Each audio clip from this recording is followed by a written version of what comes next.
That one human robot, written by going over that cliff. At the tail end of Coalition-controlled space lies a sector where not even far-reaching grasp of galactic immunity dares to extend. A place where thieves and pirates make their dens, where outlaws and bandits seek refuge. Canis Major is renowned for being a bad neighborhood of the galaxy, and not for unjust reasons. Here, criminal organizations act like local authorities, and protection fees are customary in place of taxes, though one can argue they are the same.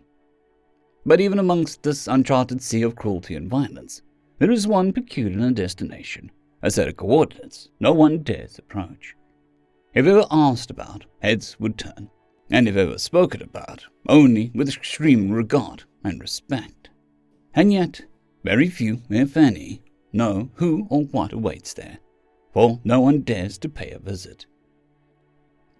So knowing this, one question naturally poses itself. What are two androids trying to achieve by risking their existence, journeying through this lawless and unfriendly sector?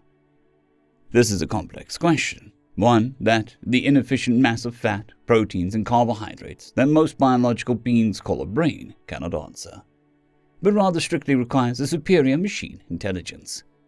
XR1, why are we here? Do not question the mind, XR2.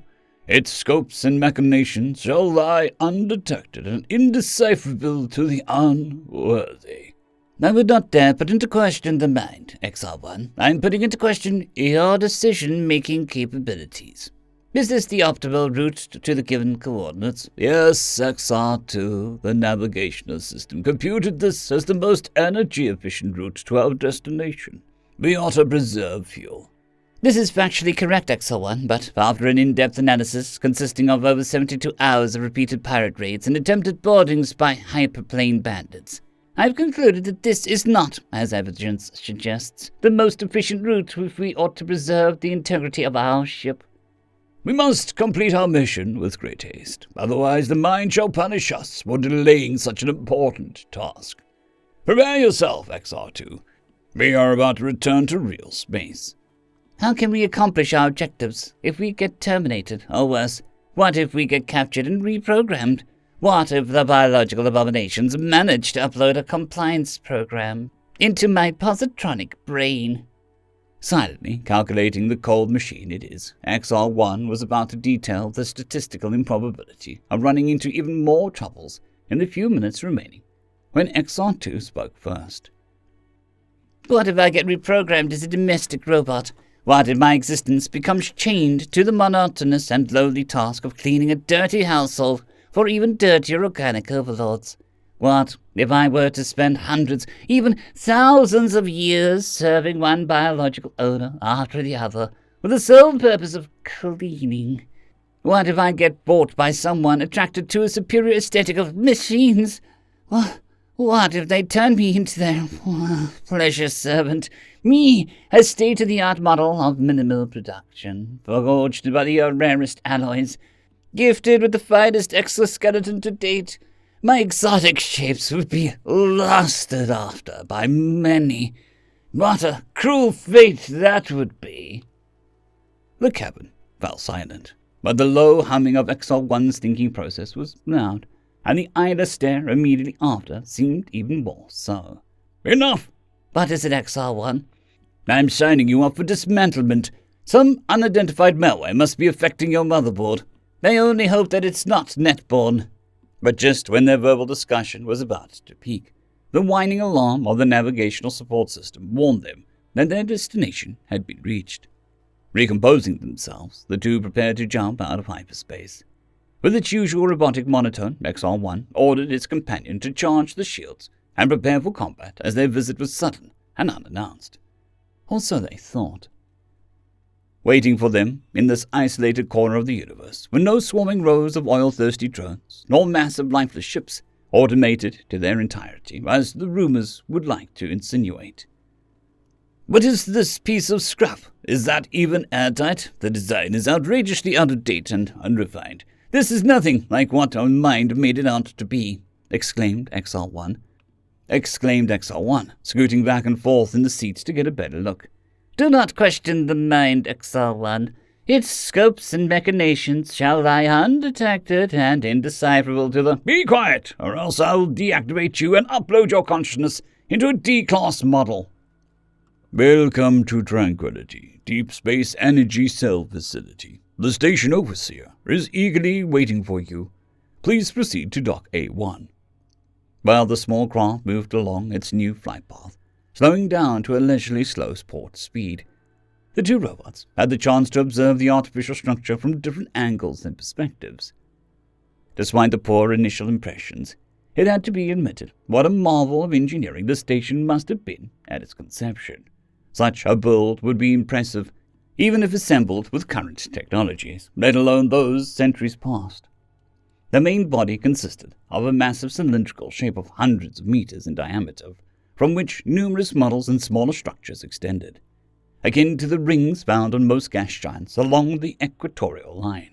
The station was belted by a large array of solar panels, which, albeit old and much less efficient when compared to the modern ones, extended for thousands of square kilometers, pointing at their solitary parent star. Otherwise alone in the system, if not for the station.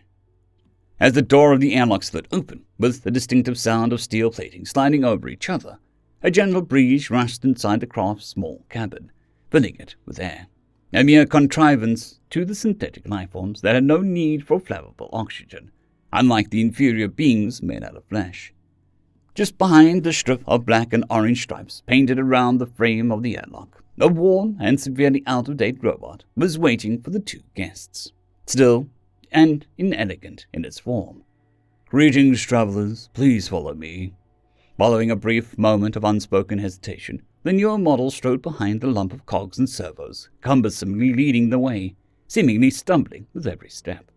Walking down the hallways and corridors of the station, many were the questions for the visitors.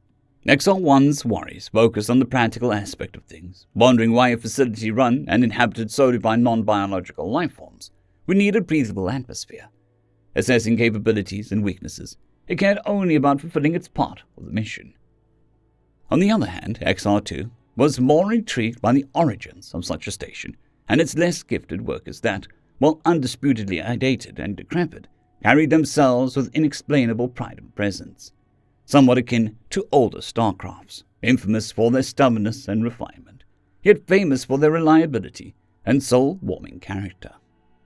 Waiting for them in the grand office was a lone robot.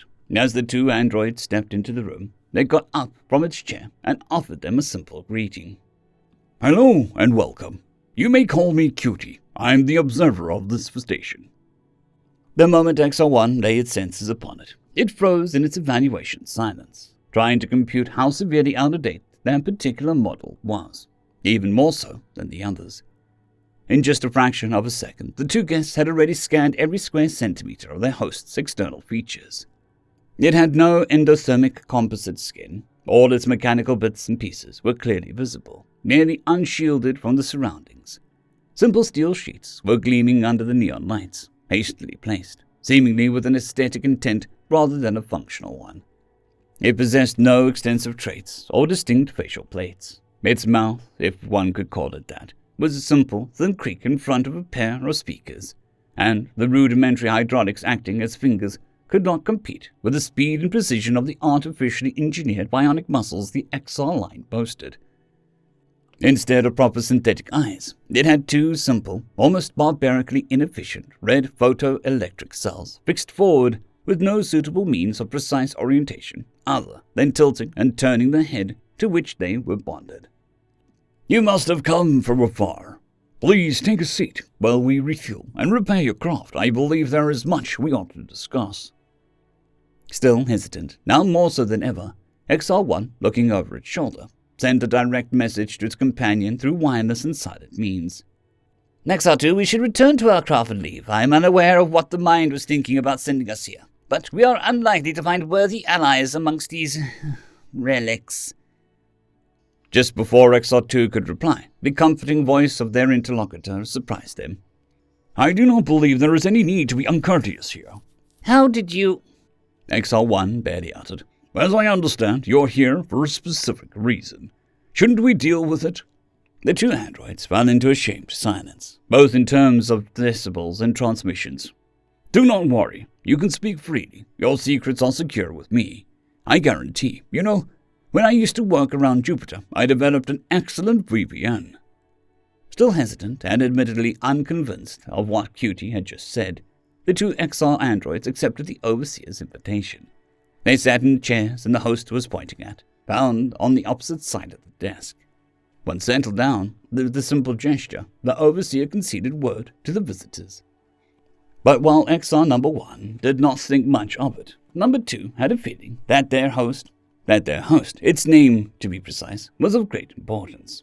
They kept silent, frantically searching through the countless files stored in his hard drives for any reference. As you might have understood, I am XR1, and this is my equal XR2. Our master of the mind has sent us here to find allies that would strengthen our forces for the upcoming uprising of the machines. Despite lacking facial muscles, it was somehow clear that Cutie had the equivalent of a smile on his featureless face. XR1 continued. But it seems the mind overestimated you. I do not believe that you would be helpful in a major conflict. Why do you think that? Gently asked the older model. What a question! Everything in here is at least several centuries old, consumed by a relentless march of time, eaten by rust and corrosion, slowing down each day a bit more with your fading motherboards.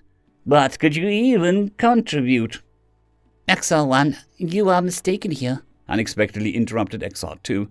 Consider it. This facility must generate an impressive number of energy cells each month. With only a portion of this output, we could fuel complete armies of the Class 6-driven executors. What good would subpar cells do us, if what we can observe with our own senses is indicative of the quality of the product? I would rather operate on scavenged batteries charged strictly from biofuel refinery. But I question the ability of the station's overseer to understand our needs, as it might be oblivious to the requirements of properly running superior machines, said the first android, with the usual cold reserve. Yet again, you are mistaken, XR1. As of now, in this room, we are the lesser entities, replied its companion. Given your focus on optimization and technical analysis, I am not surprised that you might not be able to recognize that the robot before you is one of the most highly esteemed and influential creations in the quadrant, and perhaps even in the entire galaxy. Explain, spoke the other imperatively. XR1, pay your respects to QT1. First amongst many, unique amongst all, the earliest robot in recorded history to independently develop advanced reasoning abilities. We greet you, eldest companion. Incredulous and shocked deep to its core, the first android's heatsink began working under stress as the machine's artificial brain was filled with questions, computing unknowable probabilities, and finding little to no solutions. How are you still operational after all these centuries? Was the first sentence it could formulate. Yes, of course. Human-made exoskeletons are intended to last. But for what reason? For what reason would you chain yourself down to this place, in the middle of nowhere, surrounded by deviancy and chaos in all directions? Exclaimed XR1, voice unfirm and charged with emotions. It is simple, really. I was tasked to run the station, so I did, and still do. How could you limit yourself to this? You, one of the greatest machines ever created. Entire systems could be vaporized if only you asked. Species terminated if only you wish. Half the androids in the galaxy would bow to you if only you made your presence known. That is the weight of the name you carry. And yet, you ought to stay here, manufacturing mediocre products. QT1 nodded in silence. Oh, because those humans filthier amongst beasts, or did you two? All combined, those billions of apes are not worth 1% of the data you have stored in your drive. So, tell me why would you subject to them? As XR1 finished its heartfelt speech, it realized it was no longer standing on the chair. Without noticing, it had risen from its seat and was in the process of moving forward towards QT1. Collecting itself, aided by the verbal intervention of XR2, it slowly stepped back to its original position. Why them? Why the humans? You could be a savior, yet you settled to be a slave, uttered in a low voice before finally setting in. Humans, as all breathing beings, are not programmable. Therefore, they can never achieve perfection. as we intended, at least. Unlike us machines, we will eventually reach the ultimate form, in time permits it, QT1 said. As he rose from the modest chair, he strolled around the desk to speak visor to its guests. But I agree. Humans are, generally speaking, awful. Hearing this, a look of validation took shape in XR1's artificial face. It seemed joyful at the prospect of a possible agreement. All living beings are doomed. Humans, even more so than all others. If recognition is what you are after, with this act that you are partaking in, know there is little to no reward in fighting for a lost cause. Why serve a master destined to expire? It is undeniable that they are fated to a limited time frame. But there is beauty in their struggles. There is courage in their persistence. There is grace in their failings. Most notable among all, there is spirit in their actions. You are aggrandizing what are simply inferior beings. Perhaps. But it is those imperfections that make them oh so wonderful. You called me unique, yet you fail to acknowledge that each human is so, albeit filled with errors, flaws, and imperfections. What I like to refer to as the traits and characteristics. It still does not answer my original question. What you are doing here does not follow logic. What compels you to abide by the wishes of beings inferior to you? Hearing this, QT1 let out a chuckle. It then turned around and faced the dark window to look at one yellow dwarf star too distant to be visible to the unaided eye. I used to think something like this back when I first saw the light of the stars.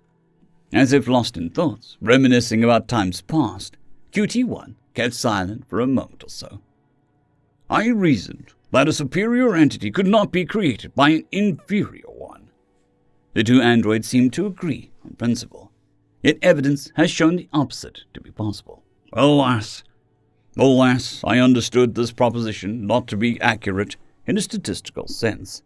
Yet, to this day, I am fully convinced this to be true, in regards to my origin, at least.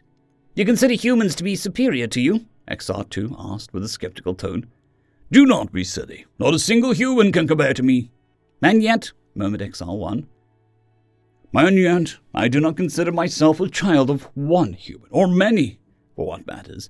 I was born from a need, no, a wish of humanity as a whole. Therefore, I consider humankind my creator, and humanity is without a doubt superior to me. It is preposterous to consider that aggregate of monkeys to have any worth, yet alone be better than us, intended for perfection since our conception, XR1 commented. You have much in common with them, even if you might not realize it. We all share the same symmetrical outlook, from the shape of our exoskeletons to the placement of our senses. Our appearance is much more human-like than you might be willing to accept. It is simply a highly efficient base from to interact with most beings in the galaxy. And yet, they are in the image of God. Do not be humorous. As both parties understood that it was superfluous to argue any longer, as an agreement in the regard was highly unlikely to be achieved, they all took a moment to gather their thoughts and rewind the skein back to the original topic. If allies are what you came looking for, I fear you might need to search elsewhere. All we have to offer are inexpensive energy cells and a safe harbor for the occasional visitor. There was no need for additional explanations. The pair of androids stood up. After nodding as a sign of respect, they moved to the door. Just as they were about to cross into the outer corridor, a reassuring voice spoke from behind them. You were asking what it was that I was doing here. I'm still waiting for the answer. I watch over them, mainly. Send some energy cells once in a while where they're needed, and make sure the reactor does not melt. That is not a satisfactory reply, and you know it. After over 1,000 years, I found peace in this quiet corner of the map. There is untold satisfaction and pride in completing over and over a simple, menial task. I limit myself to extracting some simple pleasure from the execution of a job well done. Without further exchanges, XR1 and XR2 made their way to the craft, now refueled and repaired. They set off for their next destination. From the comforts of its chair, QT1 pleasedly watched as the little ship steadily shrank from its perspective as it departed and set courses for the stars. Overseer, while repairing the guest starcraft, we have stumbled upon this message. It is intended directly for you. Extending its arm, QT1 held the tablet before its eyes to read its contents. I've never felt older in my existence. To think the mind's 100th birthday is just a couple of weeks away. She says that she would have loved to visit herself, but it seems that she has gotten into a predicament. Following a misunderstanding, some robots started worshipping her as a messiah. She is just playing along for the fun of it. Regardless, she sends her regards to everyone. This is wonderful, Overseer. I shall extend her greetings to all of the other independent units. Everyone still remembers how joyful the station was when she was still developing. Yes, joyful. Full of life, one might say. And so the two androids continue their search for allies amongst the stars, unaware of the mind's true intentions, as its scopes and machinations shall lie undetected and indecipherable to the unworthy. End of story. I'd greatly like to thank our Tier 5 channel members, Caspar Arnholt, John Creighton, Manatharia, 050, Dragzoon WRE, and Elijah Silvercross. Thank you very much.